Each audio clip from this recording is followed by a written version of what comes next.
54% రైతులకు రుణమాఫీ చేయకుండా నువ్వు రుణమాఫీ అయిపోయిందని చెప్పి గొంతు బిగ్గ చేసుకొని అరిచినంత మాత్రాన రుణమాఫీ జరుగుతుందా? ఇది మోసం కాదా?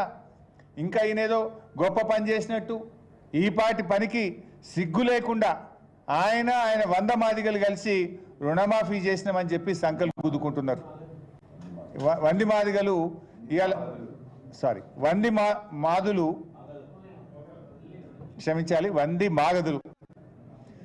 మాగదులు రుణమాఫీ పూర్తయిందని ఈరోజు వాళ్ళు సంకల్పం గుద్దుకుంటున్నారు. నిజంగా అయింది ఎంత?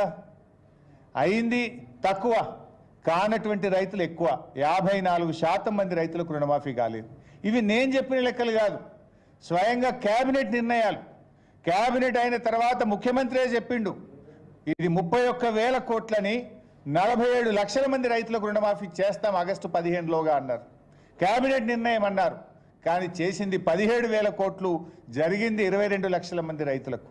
అంటే ఈ ప్రభుత్వం ఇవాళ రుణమాఫీ విషయంలో పూర్తిగా ఫెయిల్ అయిపోయిందని చెప్పి మనం చక్కగా చెప్పుకోవడానికి అవకాశం ఉంది. ఇప్పుడు ఎట్లుందంటే చెప్పటోనికి చెవుడైనా వినటోనికన్నా వివేకం ఉంటుంది కదా. నువ్వు నీ ముఖ్యమంత్రి కుర్చీలో కూర్చున్న నోటికి వచ్చిన మాట్లాడుతావు, కానీ వినే ప్రజలు నేనేమనుకోవాలి? ఆ పదవికి ఉన్న గౌరవం పోదా? నువ్వు క్యాబినెట్లో చెప్పిందేమో 31,000, 17,000 కోట్లు చేసి రుణమాఫీ చేసిన అంటే ఇది ప్రజలను, రైతులను, ఈ రాష్ట్రాన్ని తప్పుదోవ పట్టించడం తప్ప ఇంకోటి కాదు. అయినా ఇంకో మాట, గతంలో మా ప్రభుత్వం ఉన్నప్పుడు ₹1,00,000 రుణమాఫీ చేస్తే 36 లక్షల మంది రైతులకు రుణమాఫీ జరిగింది. ఆ రోజు 17,000 కోట్లు చేశాం. మరి నువ్వు 2 లక్షలకు రుణమాఫీ చేస్తే సంఖ్య పెరుగుతుందా తగ్గుతుందా? నువ్వు 2 లక్షల రుణమాఫీకి చేస్తే ఇప్పుడు నువ్వు ఎంతమందికి అయిందంటున్నావు? 22 లక్షల మందికి అయిందంటున్నావు. మరి 36 నుంచి 22 అంటే 14 లక్షల మంది తగ్గుతారు ఎక్కడన్నా? మేము ఆనాడు ₹1,00,000 రుణమాఫీ చేస్తే 36 లక్షల మంది రైతులకు అయింది. మరి 2 లక్షల రుణమాఫీ చేస్తే 22 లక్షల మందికి ఎట్లయితుంది? అంటే 14 లక్షల మంది రైతులకు నువ్వు కోత పెట్టినావు. వాస్తవానికి 36 కంటే పెరగాలి. 1,00,000కు 2 లక్షలకు తేడా ఉంది కదా. మేము ఆనాడు 1,00,000 చేస్తేనే 36 లక్షలు అయితే, నువ్వు 2 లక్షలు చేస్తే ఈ 47 లక్షలు జరగాలి కదా. కానీ 22 లక్షల మందికే చేసినావంటేనే దీంట్లో అర్థమైపోయింది ఎవరిని మభ్యపెడుతున్నావు, ఇవాళ ఏమనుకుంటున్నారు, ఎవరిని మోసం చేస్తున్నారు అనేది చాలా స్పష్టంగా ఈ రాష్ట్ర రైతులందరికీ కూడా అర్థమవుతా ఉంది.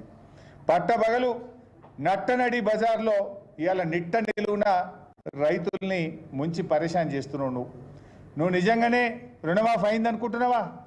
ఒకవేళ రేవంత్ రెడ్డి గారికి నేను సవాల్ విసురుతున్నా, నిజంగా సంపూర్ణంగా రైతు రుణమాఫీ పూర్తయిందంటే నువ్వే చెప్పు, ప్లేస్ చెప్పు, డేట్ చెప్పు, టైం చెప్పు, ఏ జిల్లాకు పోదాం, ఏ మండలానికి పోదాం, ఏ గ్రామానికి పోదాం, నువ్వు చెప్పు, నేను వస్తా.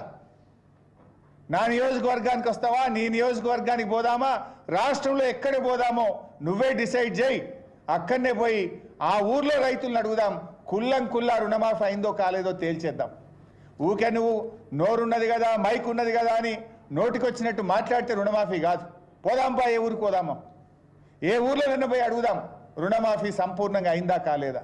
నువ్వు చెప్పిన ప్రకారంగా 15 ఆగస్టుకు ఆ గ్రామంలో రైతులందరికీ రుణమాఫీ అయిందా లేదా, మరి అక్కడనే పోయి అడుగుదాం.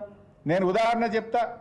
ఇవాళ మా జహీరాబాద్ నియోజకవర్గంలో ఏడాకులపల్లి అనే ఒక పిఎస్సిఎస్ ఉంటుంది, కోఆపరేటివ్. ఏడాకులపల్లి పిఎస్సిఎస్లో చూస్తే అక్కడ ఉన్నటువంటి రుణమాఫీకి అర్హులైనటువంటి రైతులు 487. 3 విడతల్లో రుణమాఫీ ఎందరికి అయిందంటే 192 మందికి, సగం కూడా కాలే. కావలసిన డబ్బు 6 కోట్లు అయింది, 1,38,00,000. ఇది రుణమాఫీ అయినట్ట.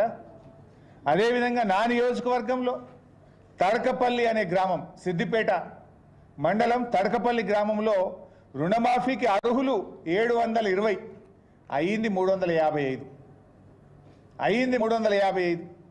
అదేవిధంగా బోరంపేట, మా వివేక్ గౌడ్ గారి నియోజకవర్గంలో కుత్బుల్లాపూర్ నియోజకవర్గం బోరంపేట పిఎస్సిఎస్లో 632 మంది రైతులు ఉంటే కేవలం 14 మందికి మాత్రమే లోన్ వేవర్ జరిగింది.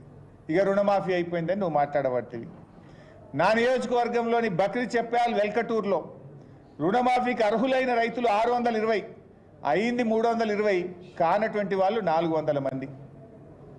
ఇవాళ మేము తెలంగాణ భవన్లో 6 ఈ నెల 6వ తేదీ నాడు ఒక కాల్ సెంటర్ పెట్టినాం. రుణమాఫీ కానటువంటి రైతులు తెలంగాణ భవన్కు మీరు వాట్సాప్ మెసేజ్ చేయండి, ఫోన్ చేయండి అంటే మాకు వచ్చిన సంఖ్య 1,16,441 ఫోన్లు వచ్చినాయి.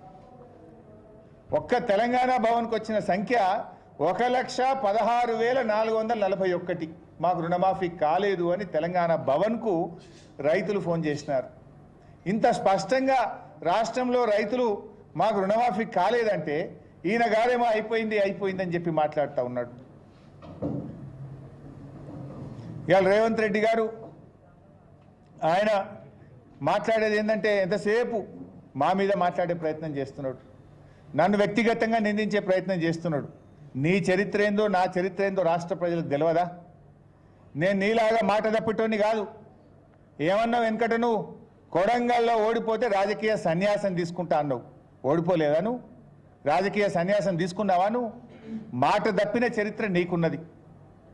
కానీ అదే మేము మాట మీద నిలబడ్డ చరిత్ర, తెలంగాణ ఉద్యమం నుంచి వచ్చినటువంటి వాళ్ళం, ప్రజల కోసం తెలంగాణ రాష్ట్రం కోసం 2 సార్లు ఎమ్మెల్యే పదవికి, ఒకసారి రాష్ట్ర మంత్రి పదవికి మా నాయకుడు కేసీఆర్ చెప్తే రాజీనామా చేసిన చరిత్ర నాకు మా పార్టీకి ఉన్నది. నువ్వేమో చంద్రబాబు సంకల జొర్రి రైఫిల్ పట్టుకొని ఆనాడు తెలంగాణ ప్రజల మీదకి బయలుదేరిన చరిత్ర నీది. అదే తెలంగాణ ప్రజల కోసం రాజీనామా చేసిన చరిత్ర నాది. ఇవాళ రుణమాఫీ చేసినా రాజీనామా చేయని రంకెలేస్తున్నావు రేవంత్ రెడ్డి గారు. నేను నీకు స్పష్టంగా ఆ రోజు నా సవాల్ మీరందరూ కూడా మీరే సాక్ష్యం. గన్ పార్కులో అసెంబ్లీ ముందు అమరవీరుల స్తూపం దగ్గర నేను చాలా స్పష్టంగా చెప్పిన ఆ రోజు కావాలంటే రిజిగ్నేషన్ లెటర్ కూడా ఆ రోజు ఇచ్చిన కాపీ మీ అందరి దగ్గర ఉంది, మళ్ళీ కూడా ఇస్తా మీకు. ఆ రోజు చాలా స్పష్టంగా చెప్పిన 15 ఆగస్టు లోపు రుణమాఫీ సంపూర్ణంగా చేయాలని, 6 గ్యారంటీల్లో ఉన్న 13 హామీలను సంపూర్ణంగా చేయండి, నేను నా పదవి వదులుకోవడానికి సిద్ధంగా ఉన్నా అని చెప్పిన. రాష్ట్ర ప్రజల కంటే రైతుల కంటే నా పదవి నాకు ముఖ్యం కాదు అని చెప్పిన. కానీ జరిగిందేంది? 6 గ్యారంటీల సంగతి పక్కన పెట్టు, రుణమాఫీని కూడా నువ్వు పూర్తిగా చేయలేదు. అడ్డంగా దొరికిపోయినావు నువ్వు. నేను అనుకున్నట్లే రుణమాఫీ పేరిట రైతుల నెత్తిన కాంగ్రెస్ టోపీ పెట్టిండు రేవంత్ రెడ్డి గారు.